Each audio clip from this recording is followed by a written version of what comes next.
बीड़ी ले लो, सिगरेट ले लो, पान गुटखा सुपारी ले लो, विमल भी मिलेगा भाई, आओ रे आओ, साहुर की टपरी पर आओ। साहुर रोज इसी तरह चिल्ला चिल्ला कर बीड़ी सिगरेट और पान बेचते हुए अपनी जिंदगी काट रहा था। गांव के ठीक चौराहे पर उसकी एक पुरानी जंग लगी टपरी थी और वह टपरी ही साहुर की दुनिया थी। साहुर बहुत गरीब था। गांव के बाहर एक छोटी सी झोपड़ी में वह अपने बूढ़े माँ बाप के साथ रहता था। साहुर दिन भर टपरी पर बैठकर जितना कमा पाता था उससे बस इतना ही हो पाता था कि माँ बाप को 2 वक्त का खाना मिल जाए। और सच कहें तो गरीबी के बावजूद साहुर और उसके माँ बाप बहुत खुश थे। सब कुछ ठीक चल रहा था।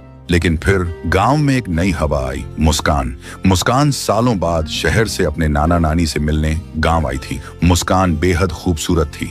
शहर की चमक उसके चेहरे से झलकती थी। महंगे कपड़े, सलीके से बंधे बाल और आंखों में एक अलग ही आत्मविश्वास। वह बहुत पैसे वाली थी। क्योंकि मुस्कान शहर में पली बढ़ी थी, इसलिए मुस्कान की एक बुरी आदत भी थी। उसे सिगरेट पीना बहुत पसंद था और इसी बुरी आदत ने उसके कदम साहुर की टपरी तक पहुंचा दिया। वह साहुर की टपरी पर पहुंची और बोली, भैया एक गोल्ड फ्लैग देना। लेकिन साहुर ने जैसे ही नजर उठाकर उसे देखा, वह पल भर के लिए सब कुछ भूल गया। उसकी आवाज, उसका चेहरा, उसकी मुस्कान। साहुर मुस्कान की आंखों में डूब चुका था। मुस्कान ने दोबारा कहा, भैया सुन रहे हो, एक सिगरेट देना। तभी साहुर को होश आया और हड़बड़ाते हुए उसने सिगरेट निकालकर मुस्कान को दी। उस दिन के बाद मुस्कान रोज साहुर की टपरी पर आने लगी। कभी गोल्ड फ्लैग लेने, कभी एडवांस लेने और कभी कभी बिना किसी वजह के। कुछ ही दिनों में वो दोनों बहुत अच्छे दोस्त बन गए। अब वो दोनों हर रोज साथ में घूमते, हंसी मजाक करते रहते। अब दोनों का रिश्ता सिर्फ टपरी तक नहीं रहा। वो दोनों कभी बाइक पर गांव की गलियों में घूमते, कभी शहर जाकर साथ में फिल्म देखते,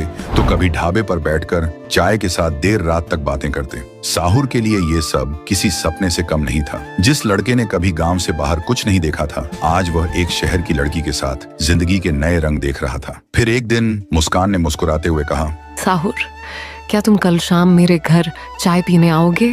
ये सुनते ही साहुर का दिल जोर से धड़कने लगा। बाहर से वह शांत रहा, लेकिन अंदर ही अंदर वह खुशी से भर गया था। उसने बिना देर किए कहा, हाँ मुस्कान, मैं जरूर आऊंगा। लेकिन साहुर को क्या पता था कि ये चाय सिर्फ चाय नहीं, बल्कि उसकी जिंदगी का सबसे बड़ा इम्तिहान होगी। तो दोस्तों, अगर आप जानना चाहते हैं कि आगे क्या हुआ, तो मुझे फॉलो करके कमेंट करो, पार्ट 2 चाहिए।